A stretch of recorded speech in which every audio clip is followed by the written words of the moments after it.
এই বিলটি যেভাবে দিনে দুপুরে একটা ছলচাতুরি করে একটা জোচ্চুরির মাধ্যমে এই বিলটি সংশোধনী সভা পাস করে নেওয়া হলো, বাংলাদেশের সকল প্রতিষ্ঠানকে দলীয়করণ করা, সেটারই একটা ধারাবাহিকতা। মাননীয় স্পিকার আপনাকে ধন্যবাদ। বিরতির আগে জাতীয় সংসদে আপনার সভাপতিত্বেই একটি বিল সংশোধনী সহ পাস হয়ে গেল, জুলাই গণঅভ্যুত্থান স্মৃতি জাদুঘর বিল 2026। এই আপনি জানেন মাননীয় স্পিকার যে অন্তর্বর্তী সরকারের অধ্যাদেশগুলোকে নিয়ে একটা বিশেষ কমিটি করা হয়েছিল, যেই কমিটিতে 98টি অধ্যাদেশ সম্পর্কে আমরা ঐক্যমত পোষণ করেছি যে 98টি অধ্যাদেশ অ্যাজ ইট ইজ এটা সংসদে আসবে বিল আকারে এবং পাস হবে। বাকিগুলোতে কিছু তাদের নোট অফ ডিসেন্ট সংশোধনী আছে, সেটা নিয়ে আলোচনা হবে। মাননীয় স্পিকার, এই জুলাই গণঅভ্যুত্থান স্মৃতি জাদুঘর বিল 2026 সেটা কিন্তু সেই 98টি অধ্যাদেশের একটি, যেটা নিয়ে সবাই ঐক্যমত ছিল, সরকারি দল বিরোধী দল, যে এই বিলটা যেভাবে অন্তর্বর্তী সরকারের সময় রচিত হয়েছে, গৃহীত হয়েছে, সেভাবে এটা পাস হবে।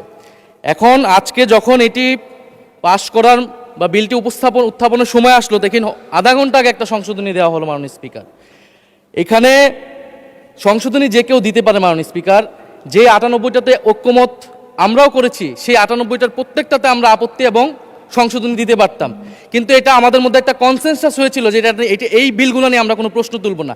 এ কারণে কিন্তু মাননীয় স্পিকার সেই সব প্রত্যেকটা বিলে কিন্তু আমরা হ্যাঁ বলেছি, আমরা ঐক্যমত দিয়েছি। কিন্তু সরকার দল আজকে এটা আপনার সামনে, এটা কিন্তু রাজনৈতিক সমঝোতা ভঙ্গ করা হলো, কনসেনসাস ভঙ্গ করা হলো। তাহলে এই বিশেষ কমিটি যেটা করা হয়েছিল, সেই কমিটিরই কোনো প্রয়োজন ছিল না। আমরা জানি সরকারি দল চাইলে যে কোনো আইন, যে কোনো বিল তারা উপস্থাপন করতে পারে, সংশোধনী আনতে পারে, পাস করতে পারে, তাদের সেই মেজরিটি রয়েছে। বিরোধী দলের হা নায়ের আসলে এখানে কোনো মূল্য নেই। কিন্তু আমরা এখানে কেন আছি? আমরা এখানে আছি যাতে আমাদের আপত্তি থাকলে জনস্বার্থের বিষয়ে আমরা কথা বলতে পারি। সেই কথা বলার সুযোগ যদি না দেওয়া হয়, এই বিলটি যেভাবে দিনে দুপুরে একটা ছলচাতুরি করে একটা জোচ্চুরির মাধ্যমে এই বিলটি সংশোধনী সভা পাস করে নেওয়া হলো। মাননীয় স্পিকার, এটা আমরা প্রতিবাদ জানাচ্ছি। এবং যেই সংশোধনী, স্পেসিফিক সংশোধনী নিয়ে যদি আমি একটু বলি 2 মিনিট, যেখানে 2টি সংশোধনী, বিশেষ সংশোধনী এনেছেন একজন মাননীয় সংসদ সদস্য, যেখানে তিনি প্রস্তাব করেছেন যে সংস্কৃতি বিষয়ক মন্ত্রণালয়ের দায়িত্বে নিয়োজিত মন্ত্রী বা প্রতিমন্ত্রী এই জাদুঘরের যে পরিচালনা পর্ষদের সভাপতি হবেন। আগের সংশোধনীর আগের বিলটিতে ছিল যে একজন বিশেষজ্ঞ, সরকার কর্তৃক নিয়োজিত একজন বিশেষজ্ঞ সেটার প্রধান হবেন। এখানে কিন্তু সরকারই নিয়োগ দিবেন, কিন্তু সংস্কৃতি মন্ত্রণালয়ের অধীনে অনেকগুলো প্রতিষ্ঠান আছে, শিল্পকলা আছে, নজরুল একাডেমি আছে, বাংলা একাডেমি আছে, জাতীয় জাদুঘর আছে। এই প্রতিষ্ঠানগুলো কিন্তু, এটা মাননীয় স্পিকার আপনি যেমন রেওয়াজের কথা বলেন, এটাও কিন্তু রেওয়াজ, এখানে বিশেষ সংশ্লিষ্ট ব্যক্তি যাদের সাহিত্য, ইতিহাস, সংস্কৃতি এক্সপার্টাইজ আছে বা জাদুঘর নিয়ে এক্সপার্টাইজ আছে, তাদেরকে সেই দায়িত্বগুলো দেওয়া হয়। সেই ধারাবাহিকতাতেই জুলাই গণঅভ্যুত্থান স্মৃতি জাদুঘর, এটা কিন্তু কোনো শাখা জাদুঘর না, এটা একটা স্বতন্ত্র, একটা বিশেষায়িত জাদুঘর।